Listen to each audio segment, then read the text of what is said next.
This is the first Tuesday of the month Waupaca City Council meeting.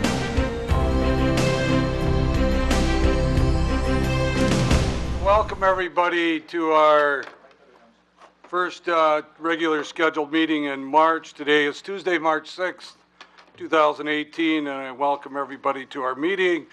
And as always, let's begin with the Pledge of Allegiance. Please stand and face the flag. I pledge allegiance to the flag of the United States of America and to the republic for which it stands, one nation, under God, indivisible, with liberty and justice for all.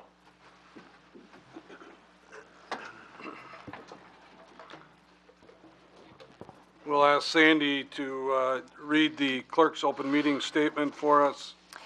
This meeting and all other meetings of the Common Council are open to the public. Proper notice has been posted and given to the press in accordance with Wisconsin state statutes, so the citizens may be aware of the time, place, and agenda of this meeting. And would you take roll for us, Sandy? Brian Smith. Here. Steve Hackett. Here. Lori Chestnut. Here. Paul Hagan. Here. Alan Keeland. Here. Scott Perchatsky. Here. Dave Peterson. Here. Paul Mayo. Here. Chuck Whitman. Here. Mary Fair. Here. And Eric Olson. Here. 10 present. We have a quorum. Next is the consent agenda. These are items that we take with one motion and vote on that motion. Unless there is an individual item that council would like to see moved from the consent agenda to the regular agenda, we'd be looking for a motion to approve that consent agenda. So moved. Second. A motion by Keelan, second by Chestnut, that we approve the consent agenda as printed. Discussion. All in favor signify by saying aye. Aye. Against. Motion carried. Under the regular agenda, Sandy has a couple of items that we need to add to the list here. Under number 8, unfinished business letter D, a memorandum regarding the managed bow hunt within the city was uploaded to the city website on Monday, March 5th. Under number 9, new business letter E, additional information regarding election worker pay was uploaded to the city website also on Monday, March 5th.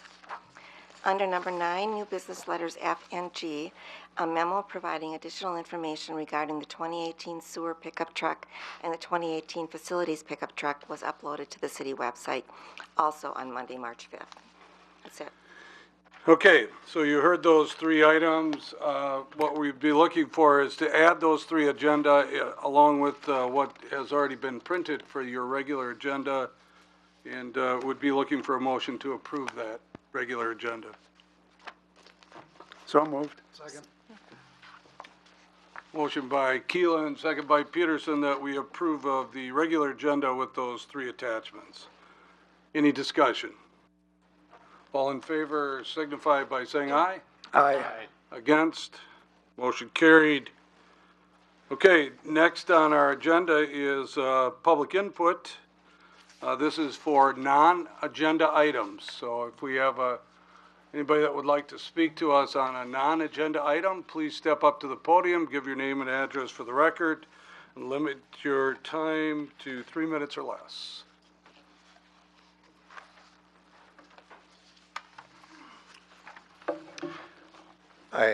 My name is Russ Butkowitz, address 124 East Lake Street. Dear council members, this week I read that the Planning Commission is recommending annexation of 43 acres of land zoned to the zoned agricultural in the town of Lynn into the city to accommodate construction of the new Waupaca County Highway Department facility. Apparently, this is contingent upon a memorandum of understanding identifying certain financial requirements and responsibilities of the county. From what I understand, the decision to annex makes sense. Urban by nature, city zoning offers sewer and water, something the highway facility needs and are not available in the town of Lynn.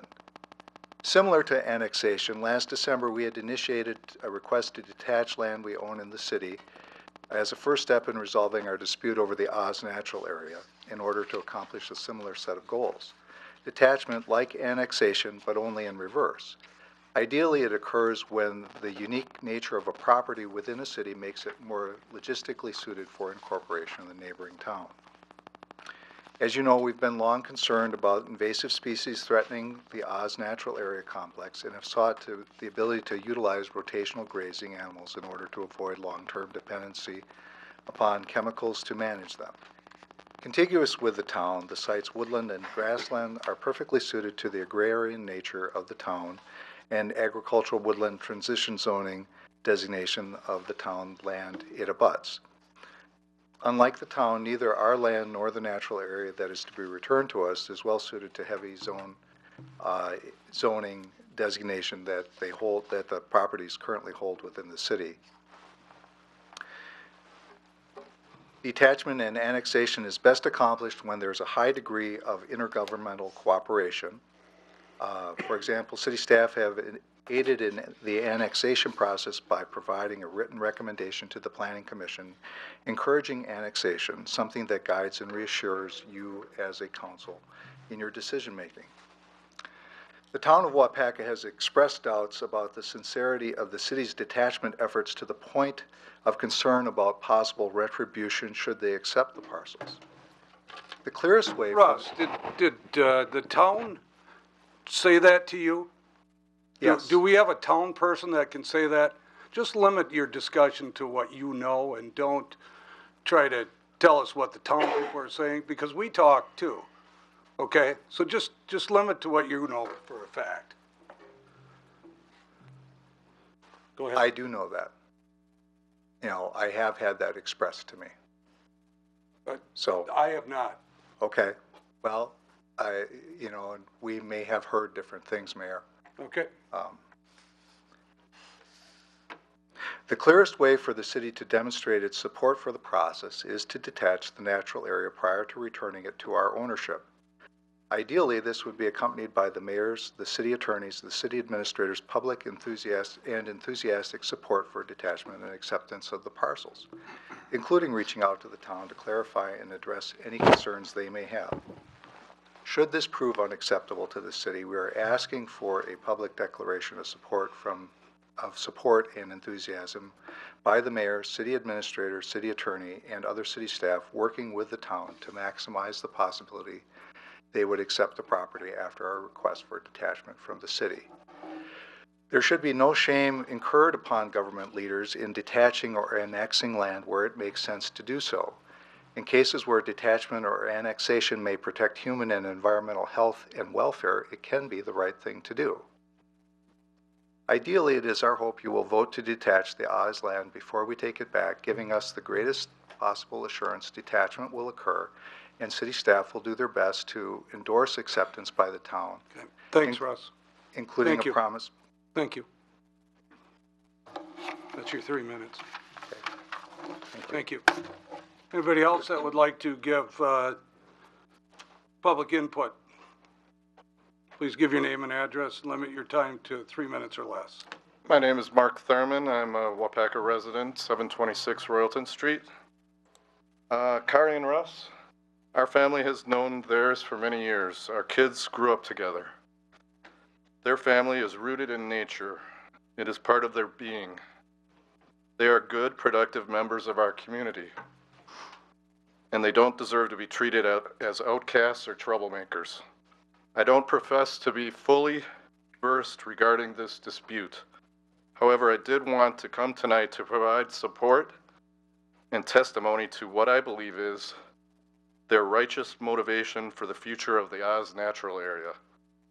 That motivation is to be good stewards to a unique natural area that Waupaca has been blessed with, and they want to share that with the community.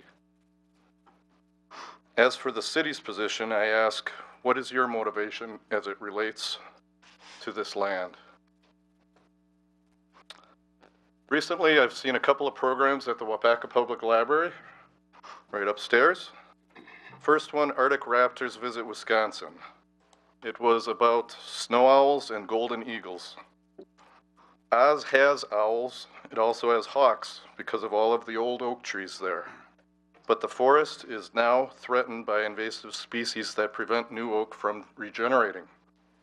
If this land is returned to Kari and Russ, I believe they are going to initiate a major invasive species abatement and control program starting this year. The other program up at the Waupaca Public Library recently was a program called Saving Snow. And what I learned in that program was with the shorter winters, the tick population is booming. Kari has identified a particular weed that has been growing unchecked in the Oz natural area. Ticks are drawn to this weed. Kari has a plan to mitigate this problem as well. Thank you for your time. Thank you. Anybody else that would like to give public input? I have something. Oh, hold on. Let's let them I'm sorry. finish up. Yeah, that's okay. Jane Hosh, Town of Dayton. My statement here is informational on rotational grazing, which Kari Espenson and Russ Butkowitz plan to use on their land. I've been using this process with goats for about 5 years to both control invasives and improve the soil. This practice is encouraged by the USDA and the NRCS. The animals are forced to concentrate on one area of pasture at a time, thus giving them no choice but to eat the invasives among other available pasture. Another farmer in the area who solely uses this method is Art Richardson, Town of Lind. This method is becoming more and more popular. He recently held an unadvertised pasture walk and had 30 people show up from all over the state. The land that Kari and Russ want to preserve and improve would highly benefit from this practice also. As many of you in the city of Waupaca are city dwellers, you might not be familiar with newer farming practices. I would welcome any questions that you have in regard to that. Thank you, Jane. Anybody else that would like to give public input?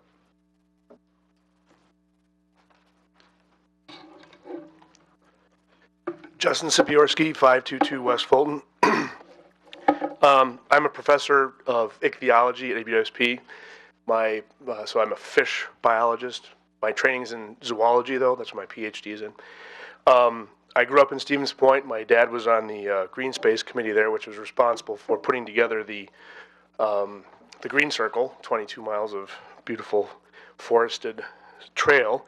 I was very pleased to see the River Ridge Trail in Waupaca when I moved here in 2010. I've hiked the trail extensively, particularly when my son was younger. He liked to sleep in the stroller while I hiked. And I particularly spent a lot of time on the Oz property as well as at Swan Park. I saw the weeding exercises at Swan Park, and I was a little concerned. I was new to the community, so I didn't want to rock any boats or say anything right away. But the way that the trails are weeded there is a sprayer on the back of a four-wheeler, and the spray goes into or over the edges of a boardwalk that's obviously over a wetland. For all I know, that the city has permits to do that from the DNR, and that's fine. I don't know anything about that at all. But yes, there are invasive species on the Oz property, and there also is a student of mine and I had a chance to do some ad hoc surveying. There's a very robust population of amphibians on the property, as well as, I don't know how extensive, but as well as a population of land snails. I don't know if any of these land snails have conservation status, which would be threatened or endangered, but none of the amphibians do. The only thing is that Waupaca, as you guys know, is rich in wetlands in the city limits. There are very nice populations, very extensive populations of frogs in those wetlands. The Oz property itself does have a population of blue-spotted salamanders. Salamanders do not do that well in urban settings. Frogs do better. And I would like to urge whoever's responsible for the removal of the invasives to stay away from spraying chemicals on potential mollusks, the land snails, and amphibians, as they are very, very vulnerable to chemical pollution and toxification. chemical safety is based on human standards of safety, not mollusks and amphibians. Thank you. Anybody else that would like to give public input? Mary? I will. Oh, Mary, okay. Yes, I did. This is about our meeting, our preparation for our city council meetings. I'd like to ask that we get our council packet earlier. And so in doing some research, I found out that in 2015, there was a motion that was made and passed that the deadline for submission of things for the agenda was noon on Wednesday, and that the agenda would come out on Thursday. We don't get it until Friday, and sometimes late Friday, and that really only leaves us a day and some to read everything and then possibly contact city staff if we have questions or we need to find out more information to prep for the meeting on Tuesday. So I just wanted to bring that up, and I don't know if we put it on our agenda for next time, for our next meeting or what, but. Well, let me ask you this, Mary. If we're able to get it out by, the deadline's Wednesday noon, and so if we're able to get it out by Thursday, which is what we're tasked with doing. Right. You're okay with that? Absolutely. Okay, Yes. all right. So it might be a situation where we might have to send some things out ahead of time and then send addendums a little bit later too on some items too. Absolutely. Okay. That would be perfect. Yeah, okay. Sounds great. Thank Mr. you. Peterson. Okay, a different vein, educational here. Over the last year or two, I've made a single motion or two, or seconded a motion, and then which is proper, and then we go to discussion, and then during the discussion, I'm convinced I was wrong and maybe I should go the other way. But we said the motion maker and the seconder cannot vote nay. Well, I looked in the parliamentary procedure book that we're all given, and under 6.51, dealing with motions, it says, a second is an expression by a member other than the maker of the motion that the motion is worth discussing.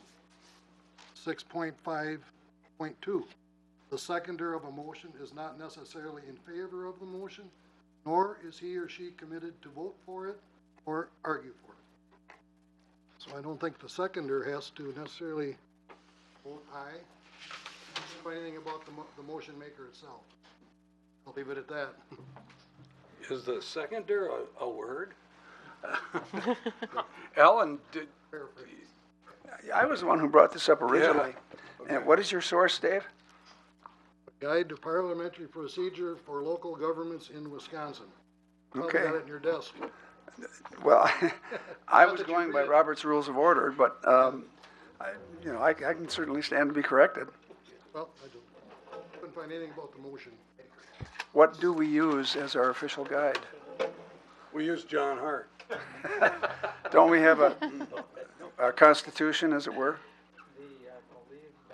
John, you gotta use your microphone, please.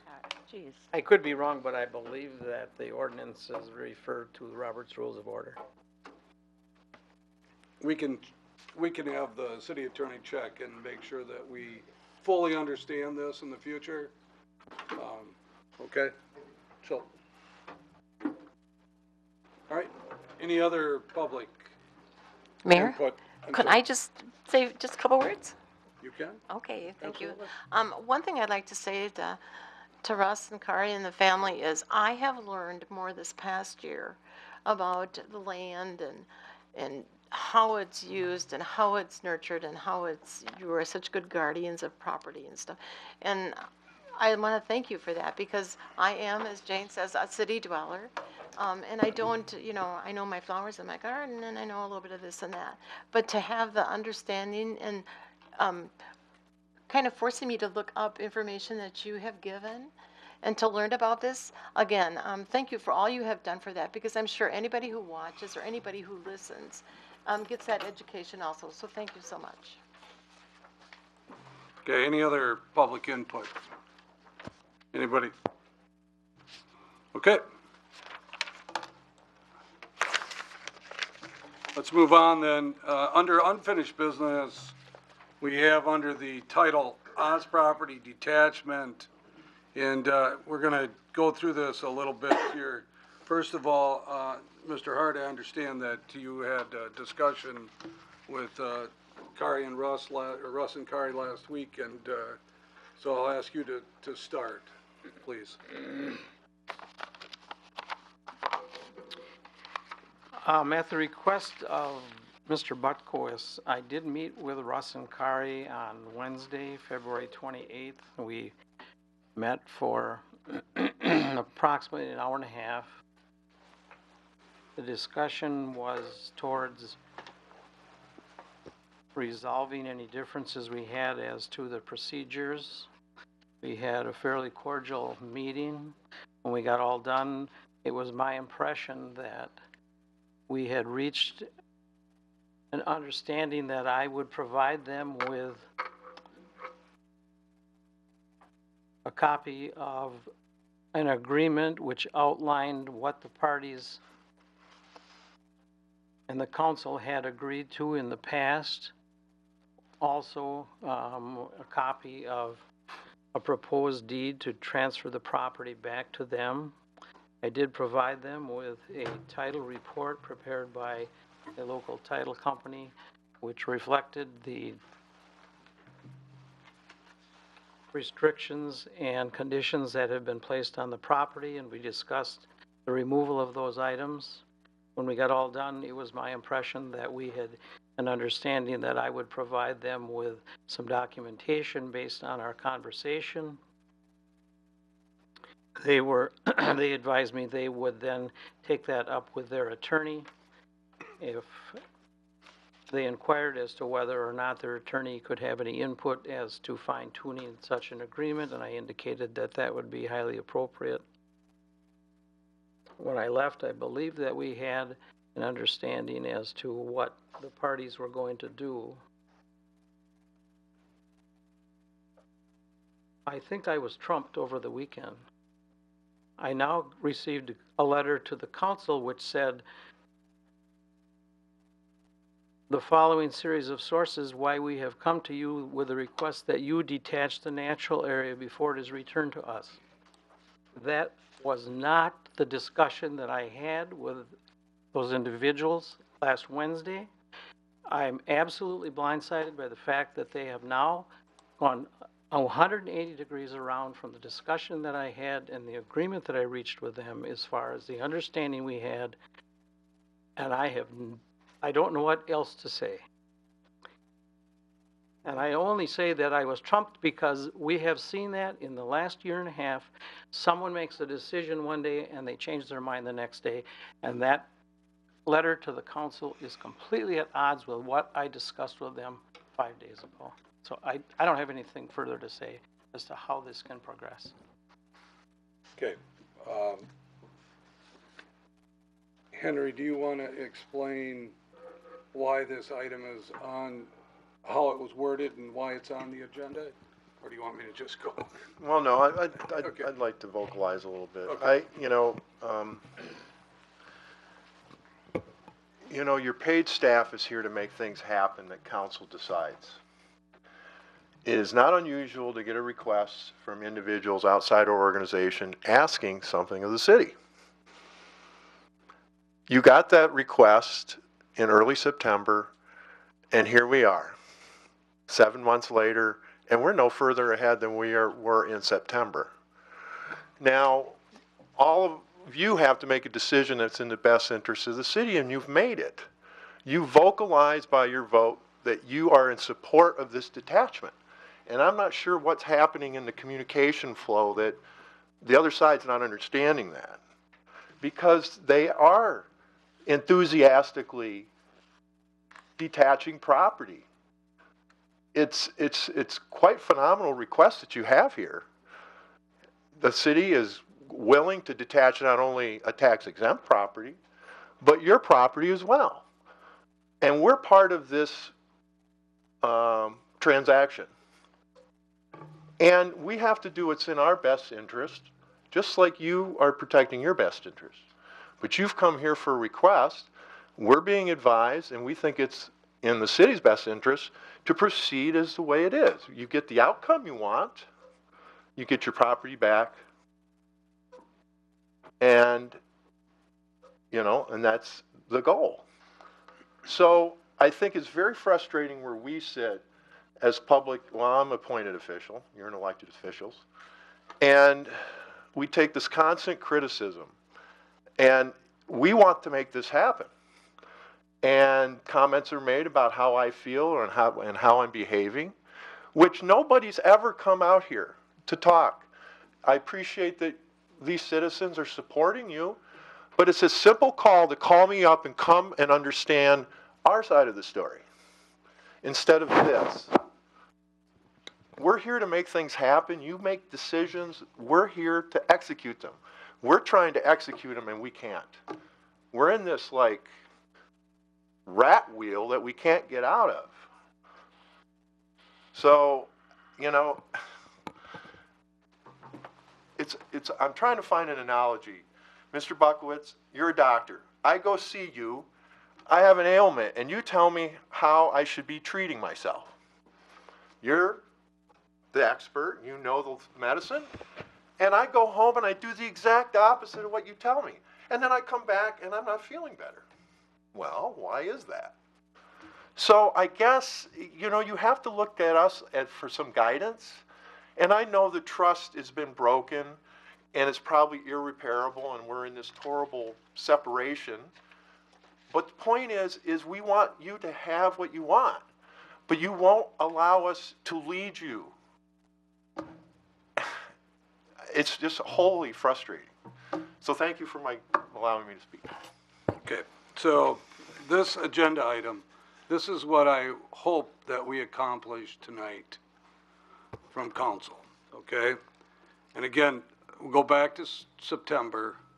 We agreed that with a number of items that were on there, but let me just get to the main part of this. We agreed that we would give the property back, the Oz property back to the previous owners, which are Russ Buckowitz and Kari Espenson.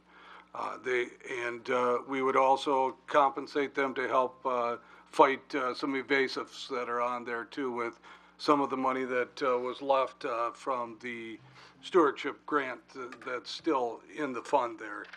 And there was a couple of other things, but that's what we agreed to. Council voted majority. I think I don't know what the vote was. I can't remember, but it was a majority vote, and I think it was actually more than a super majority vote that agreed that that's what we're going to do. Okay.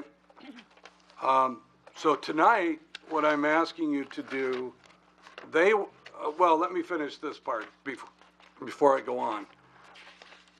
That's not how Russ and Kari want this to happen. They want us to request detachment first from the town of Waupaca, and then once it's detached, then they will accept the property from the city of Waupaca. So I'm asking you tonight to either decide, now you don't have to listen to me, of course, you guys make the motions here.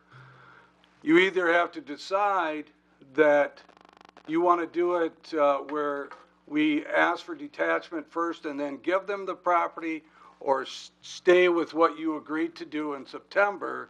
But if you do agree to stay with what we agreed to in September, I'm asking that you add an addendum to that just makes it date specific. So basically, we give you 30 days to accept this property or else it's off the table. And then we can renegotiate. But if we don't put a date on there, here we are in March, and we're still talking about the same thing. So if you decide to detach the property and then give it to them, I'm going to suggest that you put a date specific on there too, that they agree to do that 30 days after the town agrees to detach the property. Because we got to have something here that stops this wheel from spinning, and I think that will help. So do you understand where I'm coming from? Everybody? Okay, so I'm gonna give, comments. I will give, Russ and Kari the ability to speak if you want to get any more information from them. It's okay? Or are we understanding of what's going on? Help me out here a little bit. Don't be camera shy here, people. No, I'm just kidding. Just 1 second. Do you understand? Mayor, can you explain what the advantage is, other than the fact that we passed a motion in September to detach the property and then give it to Kari and Russ? Aside from the fact that, Vice versa.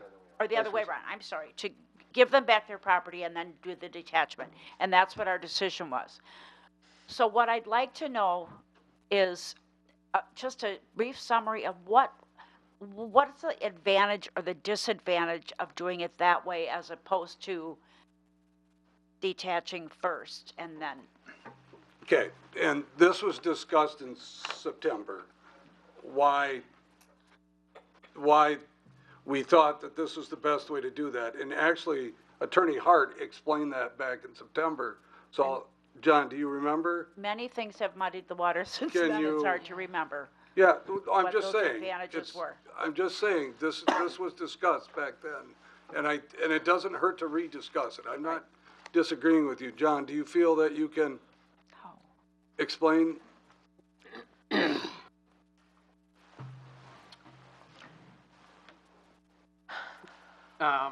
A detachment process basically starts out with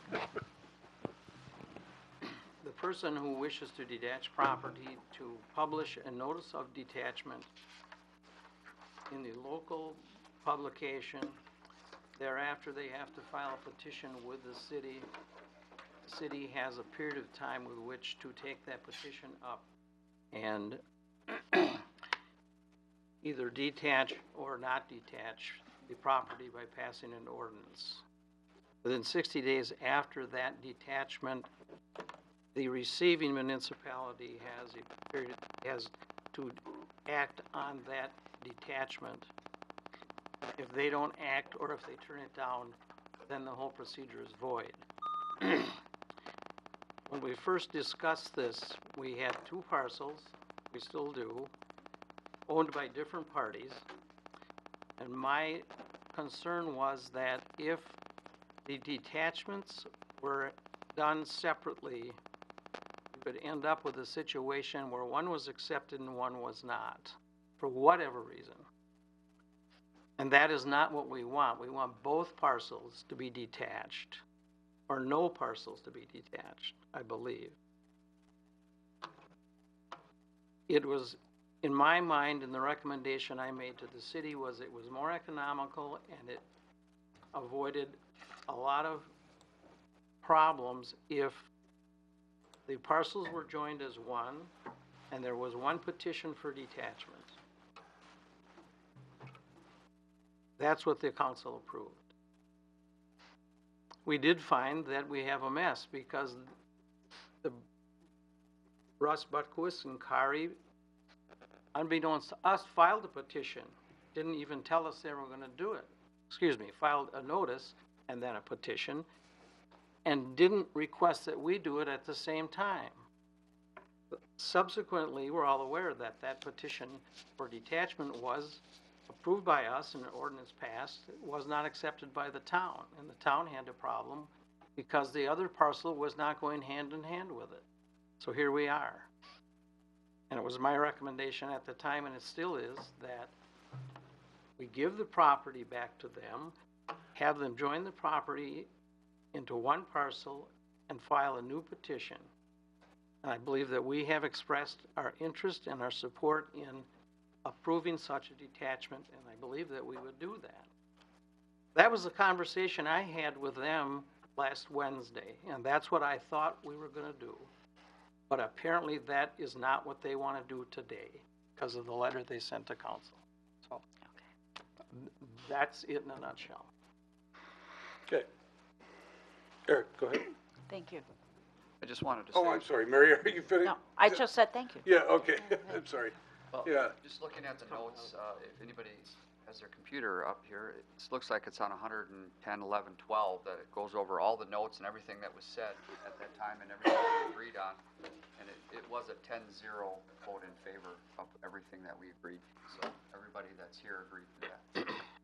So Okay. I just want to make sure everybody knew where to find these notes at. Okay. Yeah, the only contentious issue was skipping the first reading for the ordinance. Right. And that one passed also.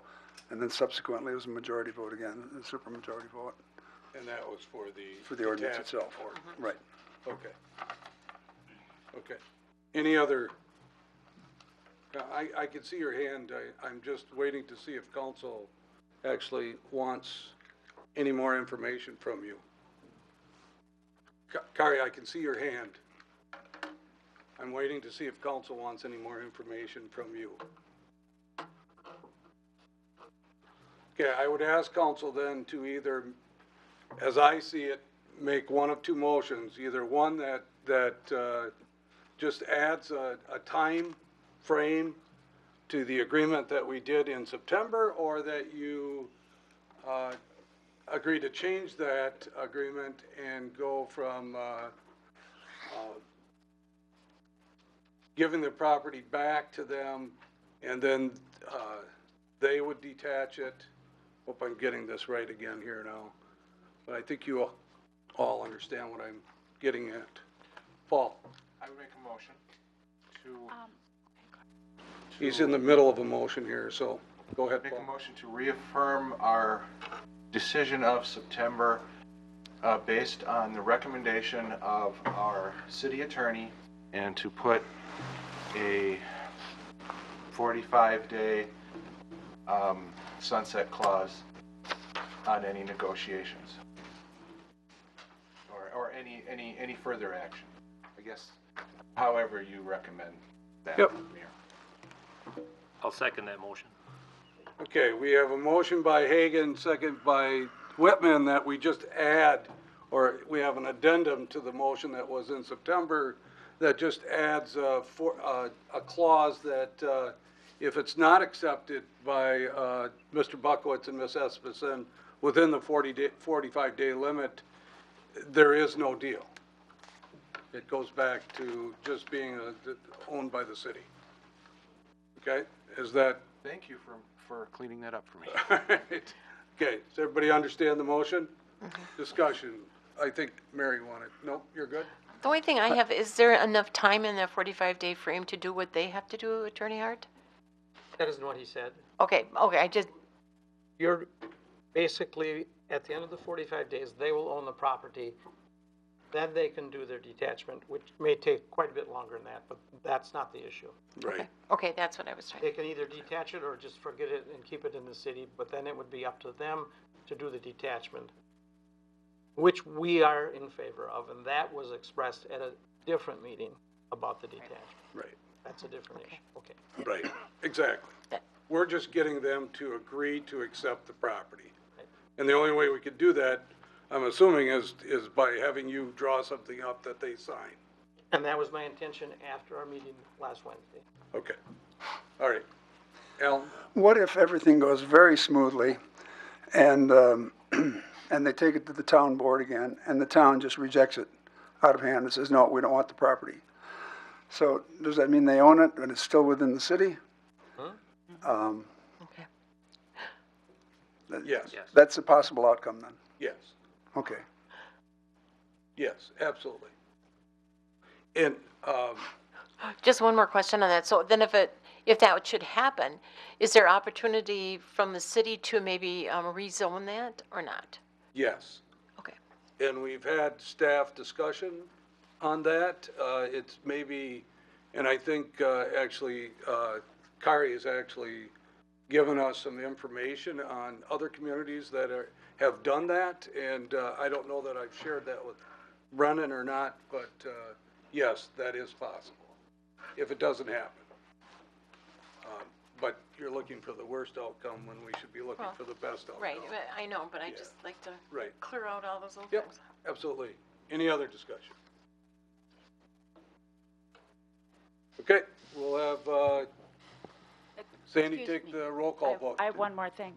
Yes, ma'am. You were going to let Kari speak, or is this not a time when she can, or? Well, I asked 3 times if you wanted her to speak, and nobody said anything to Oh, me, so I thought if you you were, want her to speak, I thought you were asking if we had anything else to. no. I'm So sorry. do you have anything that you need her to clear up for you? No, not in particular, but you had mentioned in the beginning of this discussion that you were going to give Kari or Russ an opportunity to say what they wanted to say. Okay, so do you want I do. them to speak? I do. Okay, all right.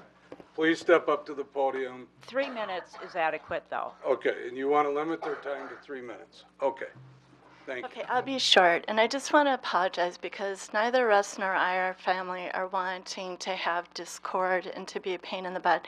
The main reason this issue of sequence of detachment has been of concern to us is because until there's actually a vote from the city to detach it, we don't have the guarantee that that's going to happen, and that's why we wanted the full support of everybody, staff, city council, everybody to be on board to give us that assurance that there was a detachment. And that's why the sequence mattered to us, okay?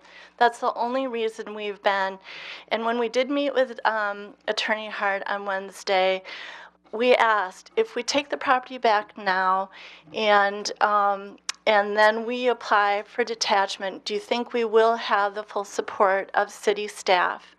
Including Mr. Veliker, Mayor Smith, you, the city attorney. And Mr. Hart said, he said, I don't think they'll oppose it. We need to have enthusiastic intergovernmental support and people communicating with one another between the town and the city. And that's going to be vital in reassuring the town that, you know, if they do accept it, there aren't going to be adverse repercussions, and that there is the full commitment on the part of all the players to support the detachment process. I'm hearing more of that tonight, although unless there's actually a vote, we don't have that guarantee. And so that's why we had wanted the detachment in advance of taking it back.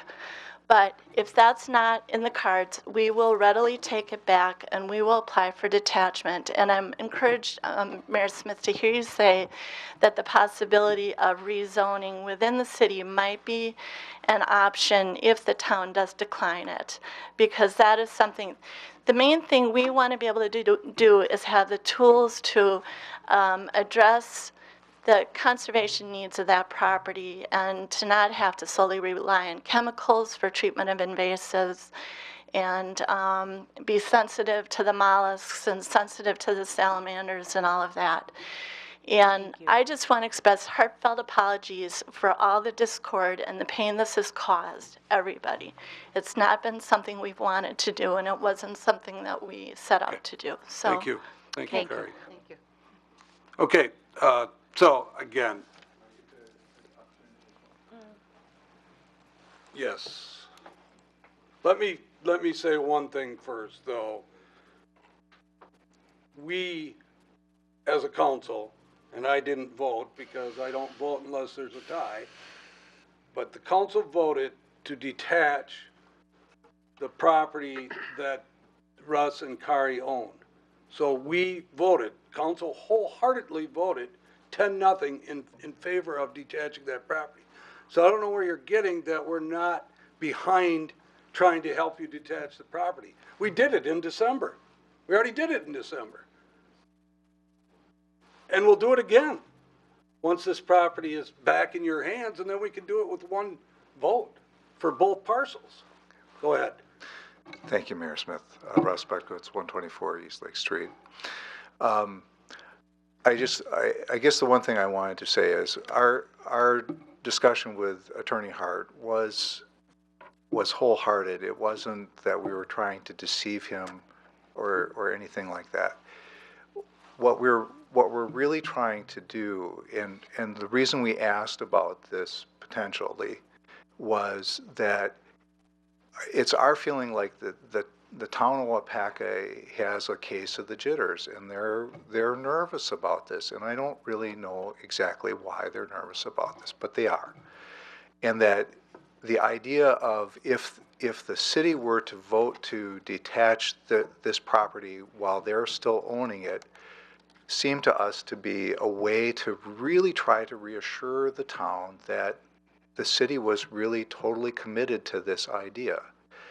You know, we will take the property back. We will go ahead and do the detachment. We're just, again, as Kari said, we're trying and make it as much as possible that we'll be able to manage this in a way that's appropriate for the land. And at least right now, the best way that seems to be is to have it in the town. If that doesn't happen, we're hopeful that the city will be able to do something to help us, you know, in terms of some conservation, I think you called it a conservancy, John? Conservancy zoning so that we would be able to do some of the rotational grazing. I appreciate everyone's time. Thank you, and I am also very sorry for discord. I know this has been a very difficult process. Thank you. I know some of the people that were here that spoke about the evasives on that property. I think council, by agreeing to spend $10,000 to help eradicate those evasive, has shown that they feel that it's important that they have the ability to do that also. And that was part of that motion in September, and so it is still part of this motion that's happening today. So I think we're doing everything that they're asking. Let's just find out if we can get a yes out of this then. Okay, any other discussion? We'll ask Sandy to take the roll call. I have 20 seconds. They call vote. This is so unusual, I will grant you that. 20 seconds. Yeah. I just want to Can you give your name again? Mark Thurman, 726 Royalton Street. Thank you. The oath of office that you signed, it requires that you be impartial. And Time, I want you to consider that. 20 seconds. Go ahead. Just saying.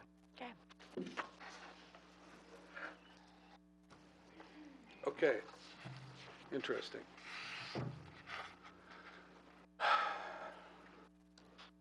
Let's vote. Mayor, can I call a vote on the motion that we have? Well, you don't need to because we have no other discussion, so there is no reason to do that. I'm just counting to 10 here. Okay. Sandy will call roll. Mary Fair, Aye.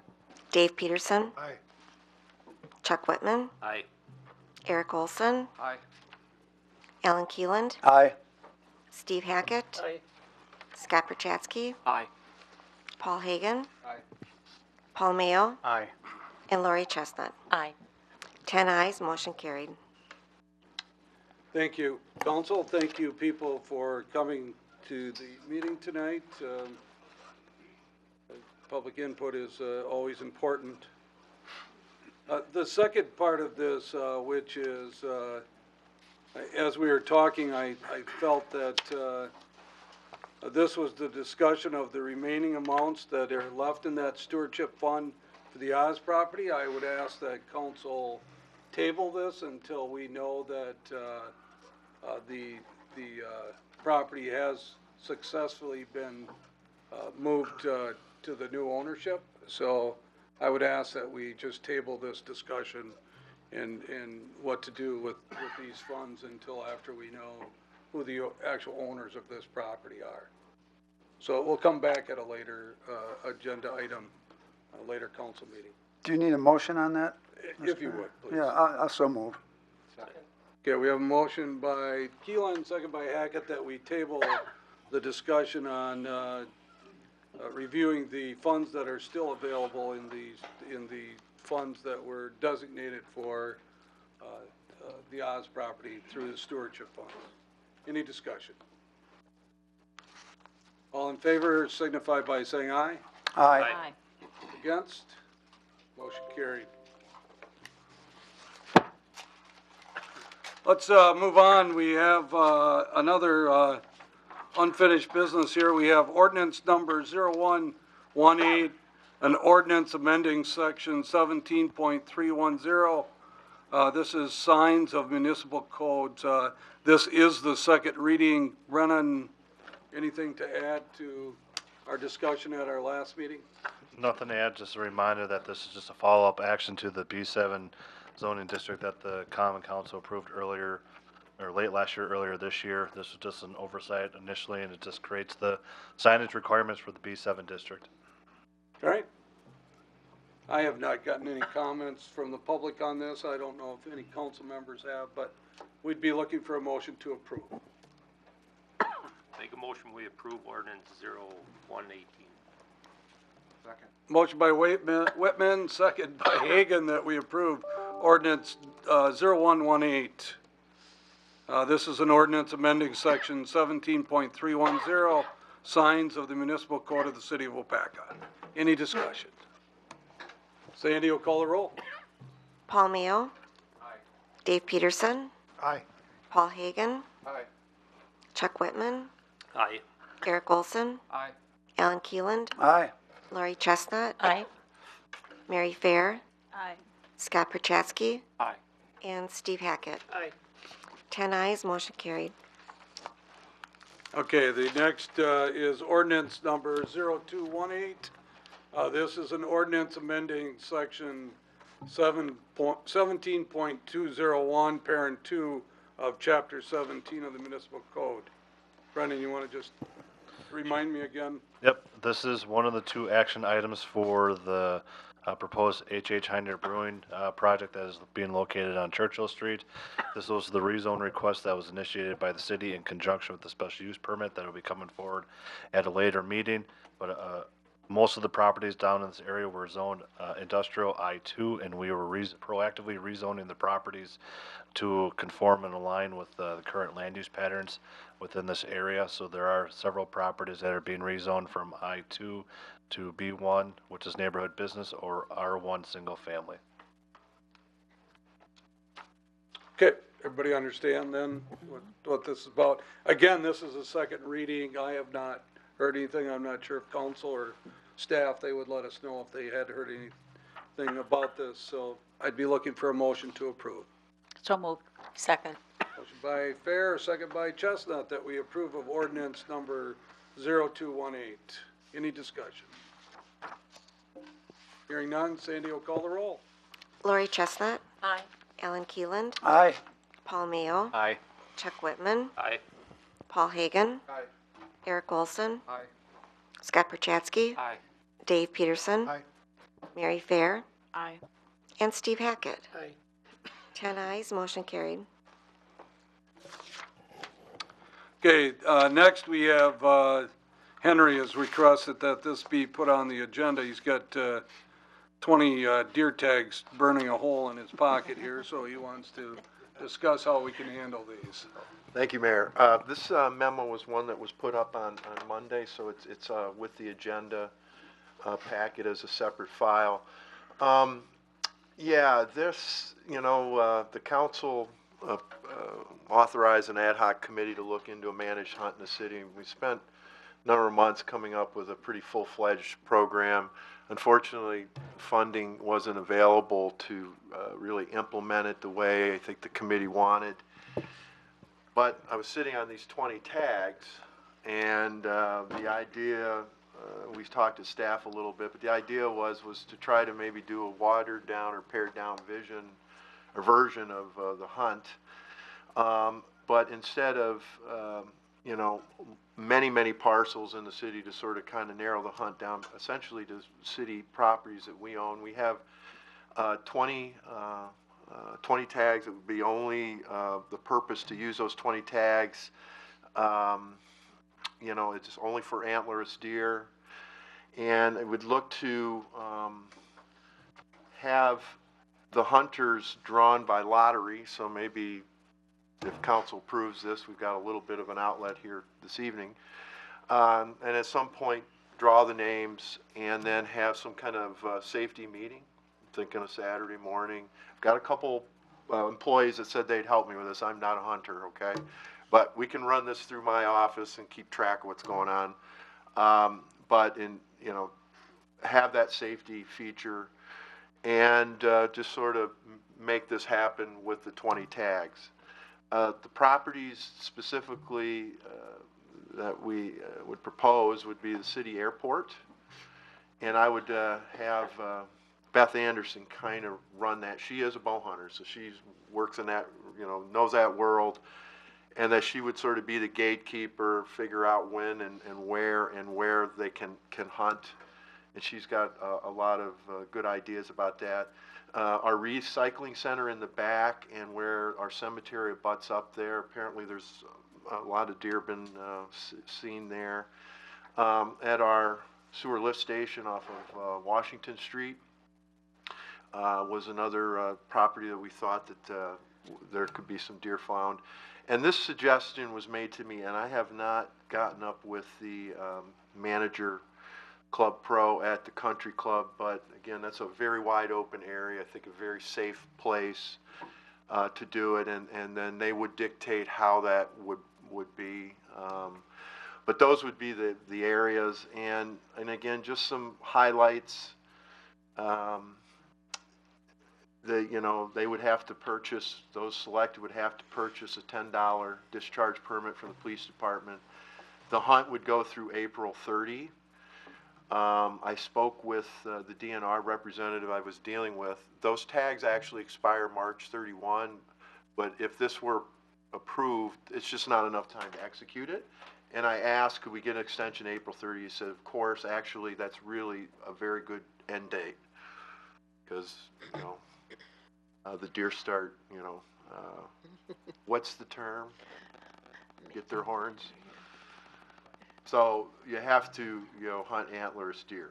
But, Henry, all the deer are antlerless. You understand that? They all are going to be antlerless. Right, this season, yeah, but that's why he said you don't want to go kind of past May 1 because they start. I know, but you're telling that you can only shoot antlerless. They're all antlerless. That's all the point I'm making.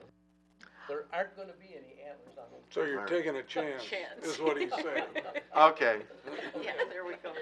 All right, that's a hunting joke, right? Inside hunting joke. No, that's, it's a he's a serious. biology problem. Okay. He's serious. Yeah, okay. Well, I just looked to be played the fool on that one, but that's okay. In the original recommendation, we were going to reimburse the hunters for some of their ancillary expenses. The committee had wanted to budget funds to process the deer.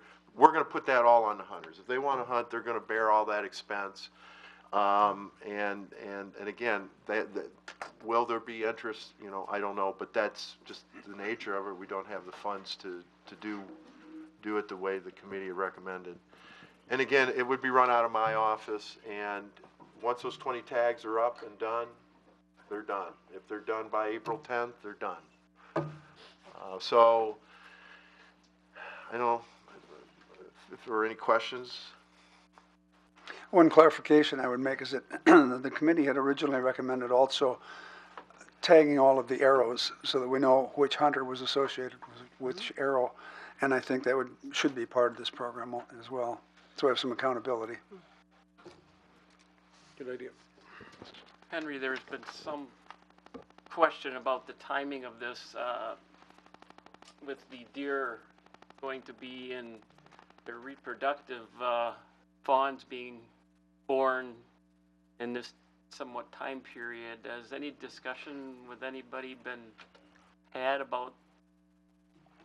Well, the DNR wildlife biologist agreed to extend the permit, and he said April 30th would be permissible. He would not go past that.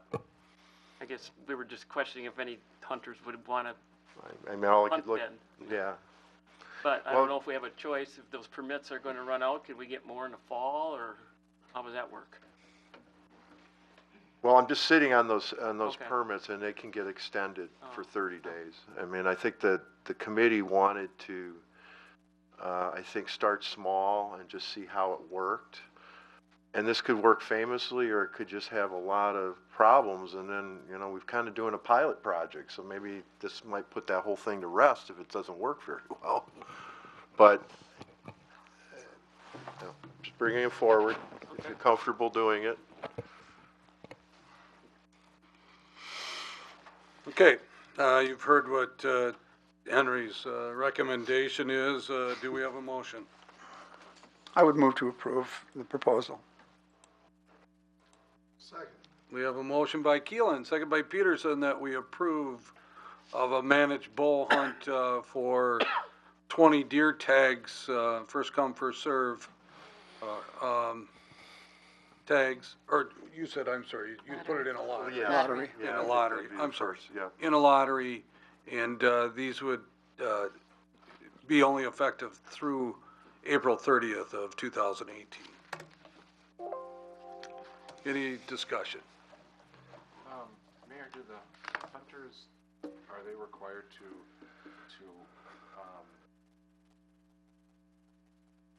not, what's the liability, are they, that they would not, they would relieve us of any liability on our land if there's any? Well, actually, with the city involved in this, we talked to one of our insurers about it. In fact, it makes him feel better to kind of approach it this way, because we'll quote, they will be volunteers of the city, so they would be covered with some liability. And we're making the effort, I think, to have the safety class and really manage. I think 20 tags is manageable, you know, at least how my thinking is now. And again, I'm not sure how all the lottery will go, if there'll be a, you know, big interest in it or not. I don't know. Won't know until we try. They do, one of the big concerns, obviously, but they do have to shoot down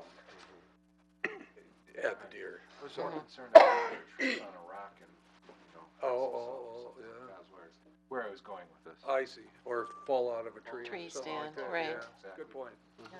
Yeah, good point. All right. Any other, Dave? How long do they have to get their request in before the lottery is held? Good question, Dave. That'll be worked on tomorrow, I think. I'll probably put something up on the website and probably city radio, you know, come submit within a week or so, because to execute it, get them out there hunting, we want to try to get them out there. That Saturday meeting and. Yeah, we got it. Before you know it, it's- Yeah. Yeah. So it probably won't be too long a period, and I hope there's a lot of interest. We got a lot of questions this bow hunting season at City Hall about the city-run hunt, you know, and obviously we weren't running anything. But I probably had, I don't know, 8 or 10 people come to the front counter and ask about it.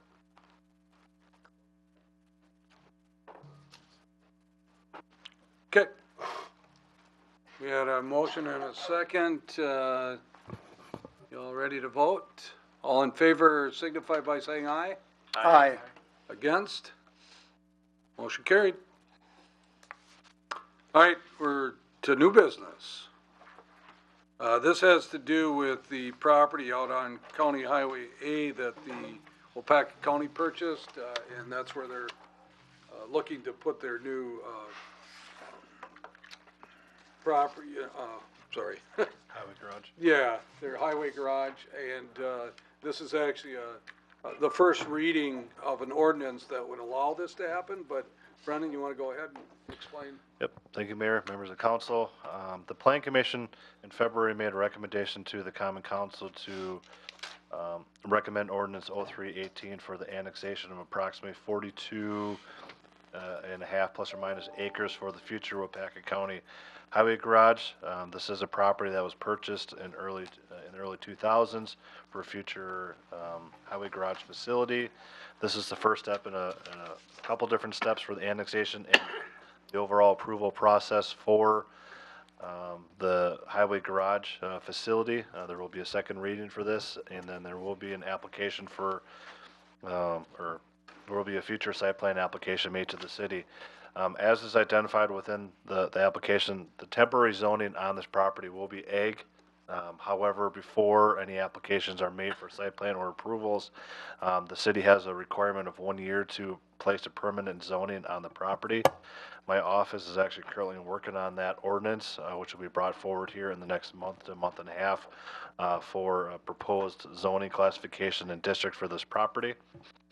But we can, I would say, in speaking with the county, we can expect construction starting later this year on the property. So if there's any questions, yes, Scott. On your little picture here with the outline, it looks like we're annexing some of this road. Is that Highway A and Apple Tree Lane? I'm not quite sure. That is correct. In order to make this contiguous to the city, we do have to annex a portion of the property.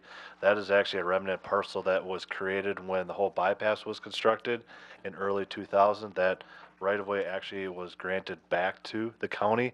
And if you look on that map, which is on page 127, you see the yellow outline. That is the current city boundary. So we do need to annex, because it is contiguous right there, we are annexing in that right-of-way and the additional 43 acres for that property.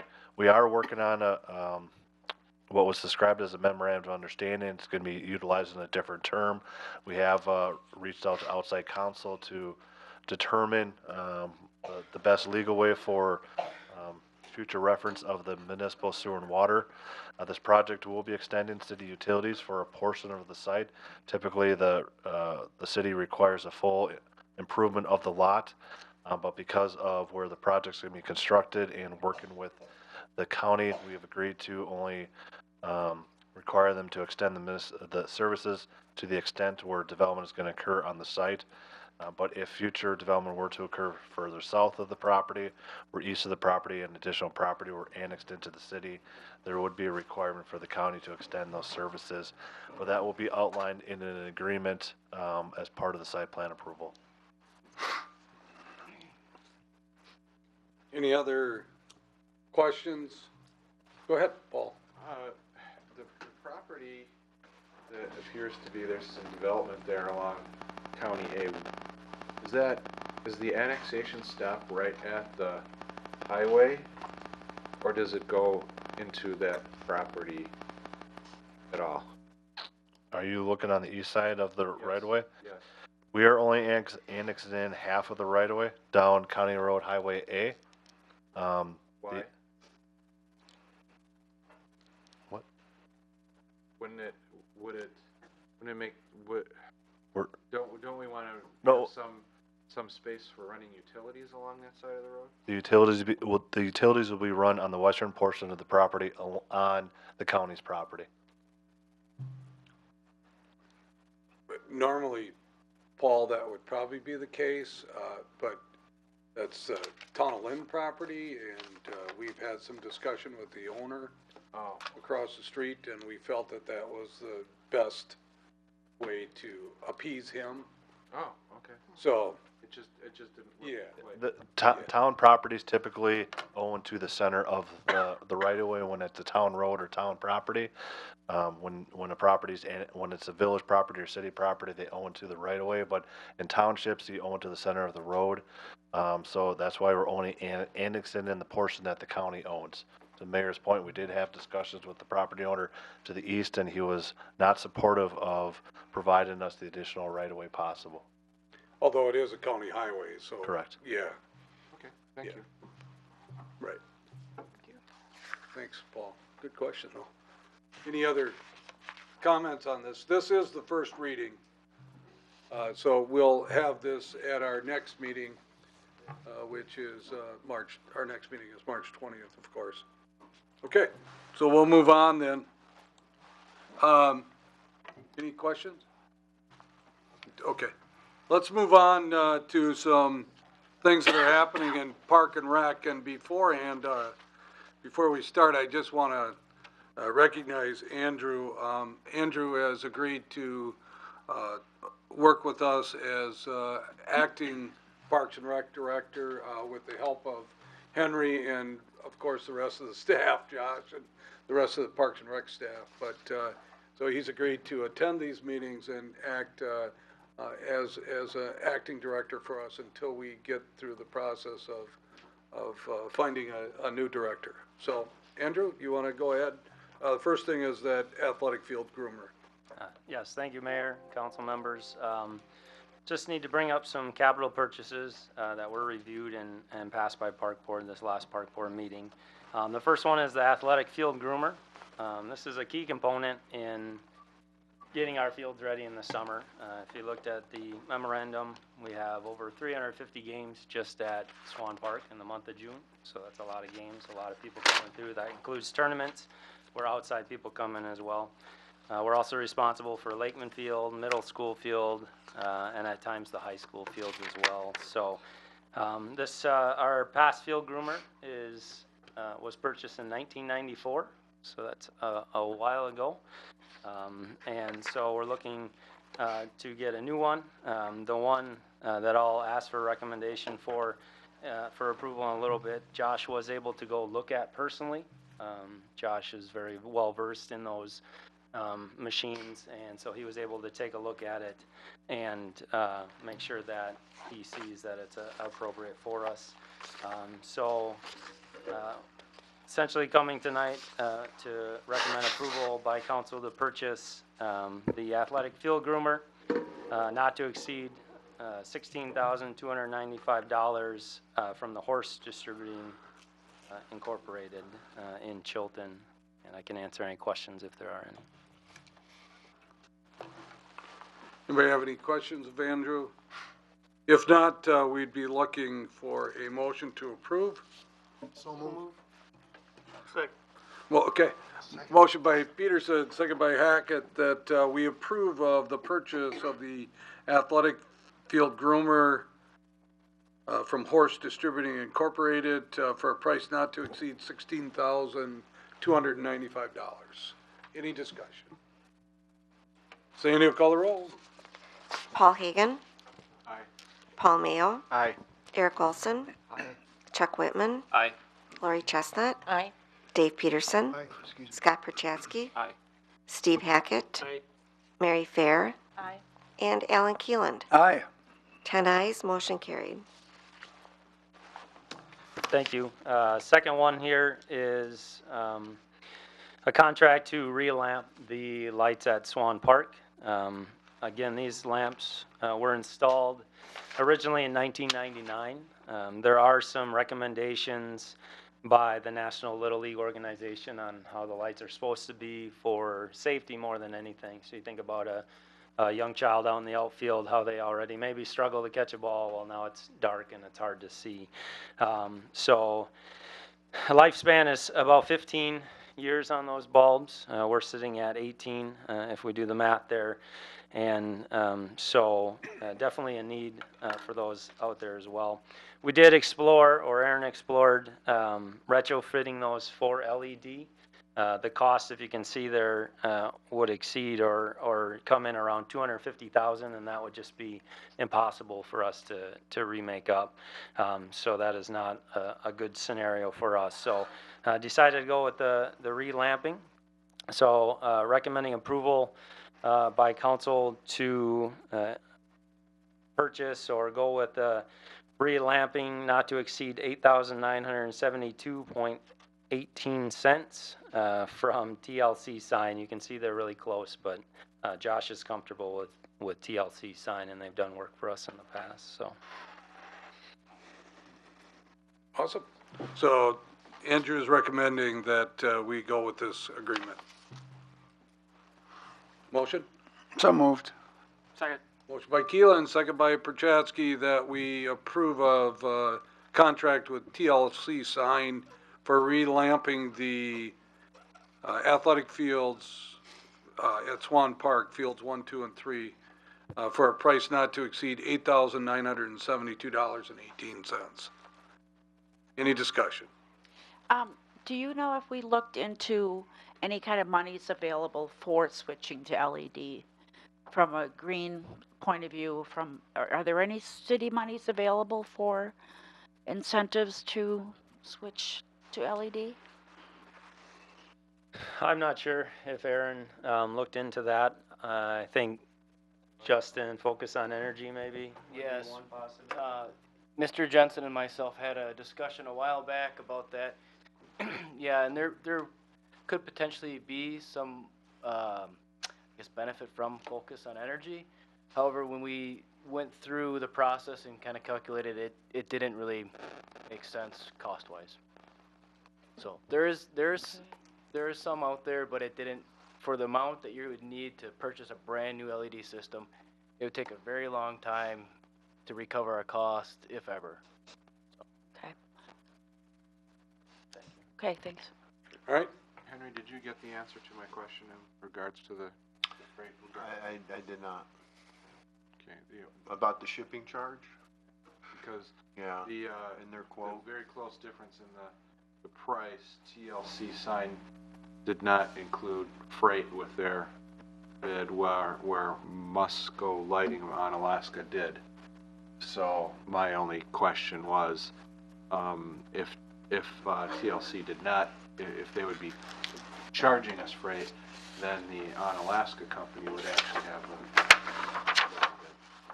Henry, I was able to talk to Josh briefly before the meeting in preparation for that. And TLC Sign has done work like this for us before, and there's never been any sort of freight. The price is the price, and that's so Josh felt comfortable that there would not be any sort of added charge for any of that working with them. Well, he is coming all the way from Waupaca. Yeah, I realize it's a big trip, but Yeah. you just never know.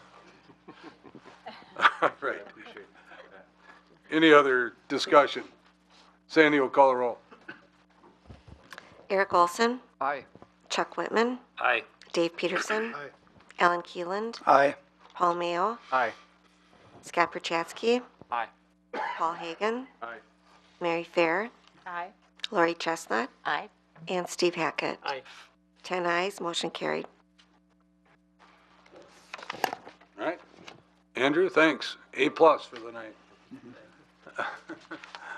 Next, we have taxi cab service. Henry? Thank you, Mayor. Gosh, what page am I on here? 135. Yeah, 135, thank you. The paperwork's just sort of catching up with us here. Obviously, we've been delivering service to the King's Veterans Home. We've been doing it for a number of years. We have changed with this contract a few things to kind of try to shore up our finances for the taxi fund in the city. I think these are all really positive changes. We have noticed a real, I don't want to say ratcheting down, but a real purposeful commitment on the part of the DOT to really dive into these separate services and understand how we're doing our billings and how we're accounting for things. And I can only attribute that to their getting some good pressure from the feds to, follow the Federal Transportation Administration rules. So we've had an onslaught the last couple of years with that, but that, that's the nature of it. We're getting over $400,000 $300,000 in subsidies. So, it is what it is. But this change really will help us administratively, it will help us financially, and it will change a little bit how we do the billing and things with the vets home. But there's really two agreements. One is the typical operating agreement that you've seen in the past, and then there's a little memorandum, I gotta get you to the page, which cements or commits them to paying us directly to our local share, $4,000. So I think they're germane, and if you're comfortable, you could probably pass them both on one motion, if it's your pleasure. But that new memorandum that you haven't seen before is on page 149. So I don't know if you have any questions. Okay, so what our city administrator is recommending that we agree to the expanded taxi cab service between City of Waupaca and the Veterans Home, as well as the memorandum of understanding, which is new to this agreement. So we'd be looking for a motion. Move to approve. Second. Motion by Olson, second by Chestnut, that we approve of those two items. Any discussion? Sandy will call the roll. Eric Olson, Aye. Paul Mayo, Aye. Alan Keeland, Aye. Lori Chestnut, Aye. Paul Hagan, Aye. Steve Hackett, Aye. Sorry. Mary Fair, Aye. Scott Perchatsky, Aye. Dave Peterson, Aye. and Chuck Whitman. Aye. 10 ayes, motion carried. Thank you. Henry, you're Oh, still yes, up, though. thank you. The next item is for your consideration of raising the pay of our election workers and chief election inspectors. This is a memo that's up on the website along with the agenda packet. What I guess in a nutshell is asking if you would consider raising the pay for election workers from $7.25, which is a minimum wage, to $10 an hour, and then for the chief election inspectors, which at this time we have 3, from $10 to $12.50 an hour. The last time this was discussed was about 7 years ago, and at the time the council voted to raise the election inspectors' pay only. That is an important job, and it was important, I think, for the council to support that. But the election workers, which we have a small army, the fall election, we'll probably have 17 to 20 of them working. It's long hours. They got to keep pleasant, and I really see this as a way to ensure that we keep the good ones and can attract new ones. I had spoken with Kathy. I did not want to bring a request forward asking for any new money. Don't think that would have been appropriate, but the way we've been budgeting the last few years with Kathy on board, we've kind of evened out what we spend on elections, and she believes that we can afford to do this within the approved budget. I'm anticipating the cost to do this for the next 3 elections this year of about $2,600.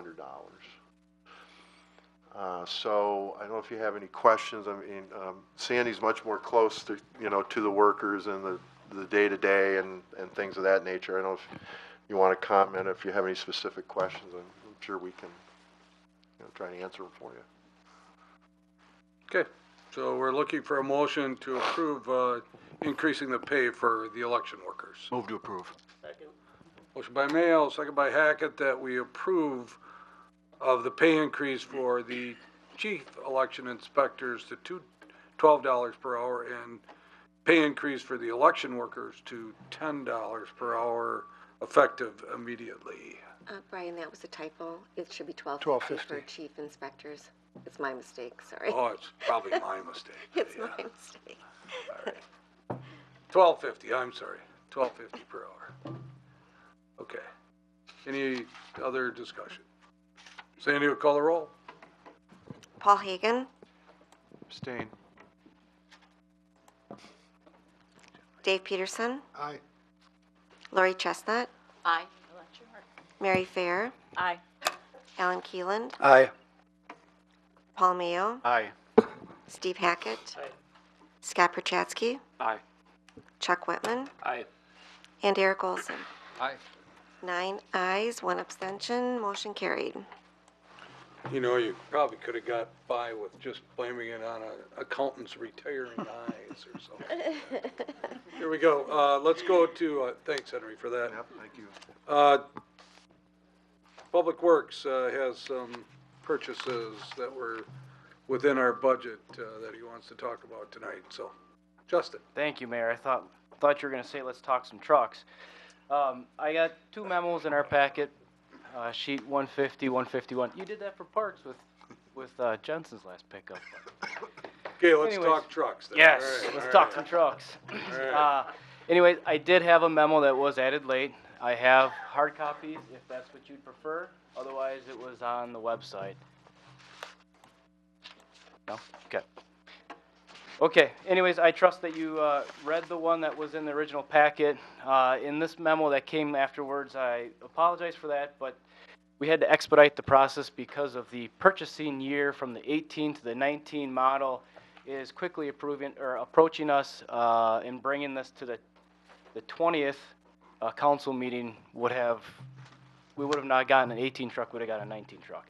So that kind of threw everything, and we didn't realize that till after we had these specifications out to the dealerships, and they told us. So took some extra steps to try and get this done tonight, so apologize for that. Anyways, they have two trucks on the docket tonight, a sewer pickup truck and a facilities pickup truck. So one would be coming out of our sewer budget. The other one would be capital borrow out of our general fund. Both trucks were budgeted for $35,000. For the sewer truck, we'll start with that. We got 3 bids in, and we spec'd out 4-wheel drive for that pickup truck on purpose just because of the conditions they work in. They really need that. They haul around our portable generators. Inclement weather, we need that. So we did not even look for an option for 2-wheel drive. But what we're looking for is the base price of a regular pickup truck, along with, we optioned out aluminum wheels.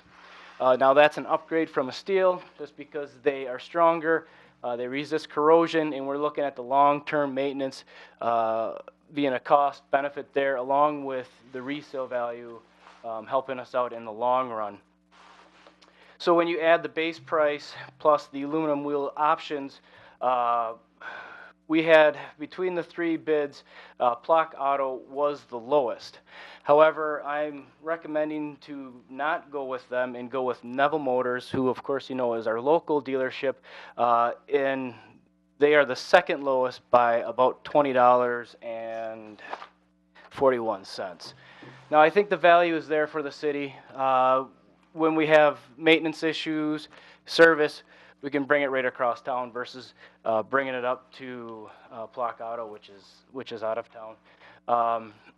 Helping local business, I think, is a big thing, and so that's the direction I'd like to go with the sewer truck. Now, I'd like to talk about the pickup, the facilities pickup next, and with this pickup truck, we looked for the option of a 2-wheel drive versus a 4-wheel drive because we wanted to know that cost difference. The facilities maintenance does not need the 4-wheel drive as much. However, we got these cost comparisons. The difference between the 2 and the 4 is about $2,000. So over the life of a truck, you're looking at about $100 to $130 a year just for the 4-wheel drive truck. We live in Wisconsin. We need to provide service when it snows, when the power goes out. So we feel that the value is there for the 4-wheel drive truck. So looking at those bid prices, again, Neville Motors is the low for the 4-wheel drive.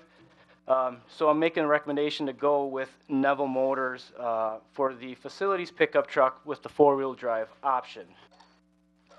Now finally, the budget number, which you're going to be approving, or what I'm asking for approval, is above our budget for both trucks. The sewer truck, again, we budgeted $35,000.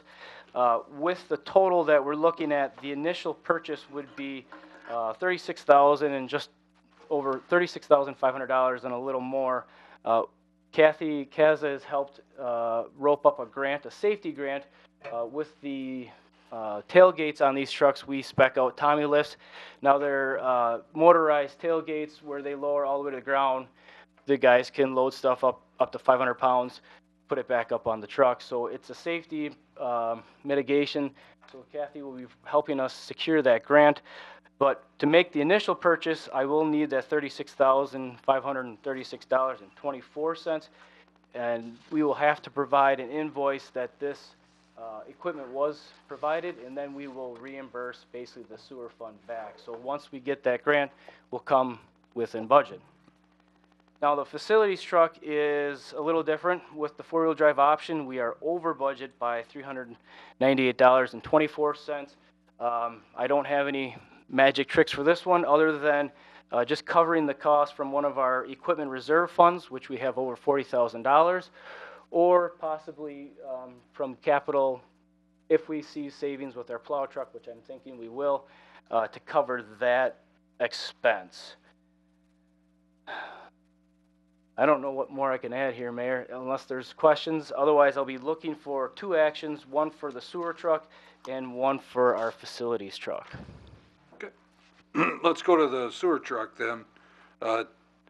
Justin is recommending that we purchase this from Neville Motors for an amount not to exceed $36,536.24, and that will be paid for through the sewer fund. So move. Motion by Hackett. Sorry. Who second? Fair. Second by Fair, that we approve of this purchase of this vehicle from Neville Motors. Any discussion? Sandy will call the roll. Lori Chestnut. Aye. Paul Hagan. Mary Fair. Aye. Dave Peterson. Aye.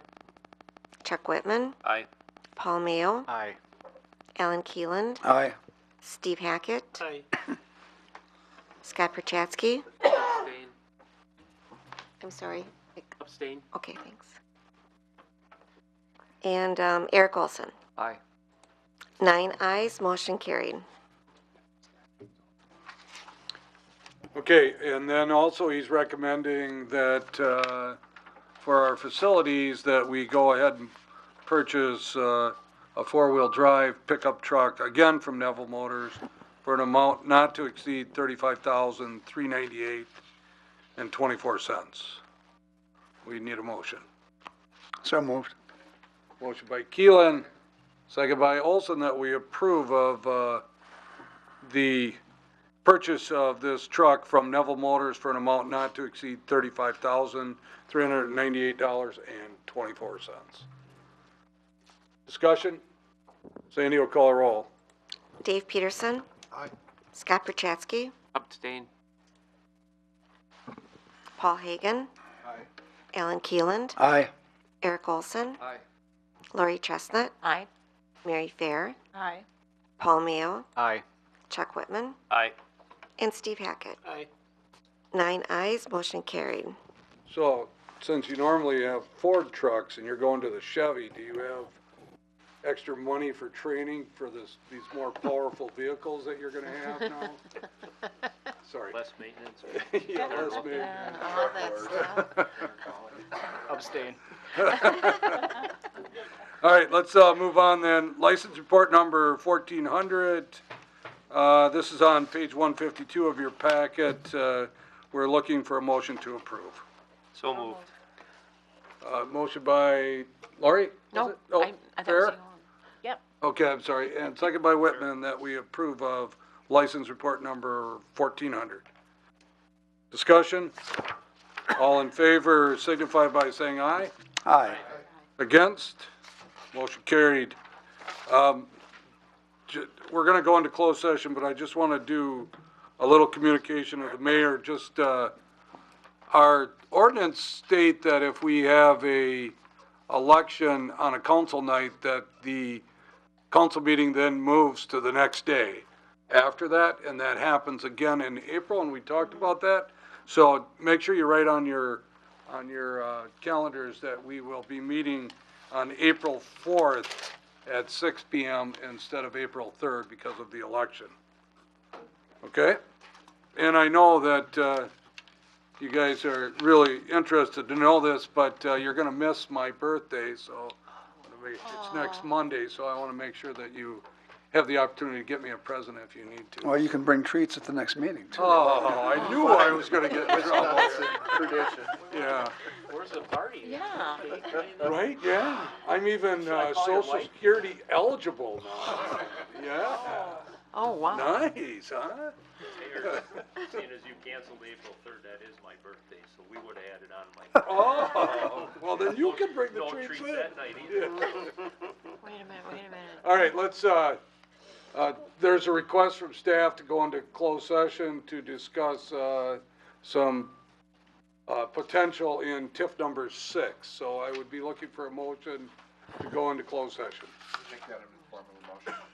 Second. Motion by Hagan, second by Keelan, that we convene into closed session with accordance with section 19.85, parent 1, parent E, of the Wisconsin statutes, deliberating or negotiating the purchase of public properties, the investing of public funds, or conducting other specific public business whenever competition or bargaining reasons require a closed session as it concerns potential purchase of property in TIF number 6, which is currently delinquent with their property tax status. I read it all. Okay, discussion. Sandy will call the roll. Paul Hagan. Aye. Steve Hackett. Aye. Mary Fair. Aye. Eric Olson. Aye. Chuck Whitman. Aye. Dave Peterson. Alan Keeland. Aye. Scott Perchatsky. Aye. Lori Chestnut. Aye. And Paul Mayo. Aye. 10 ayes, motion carried.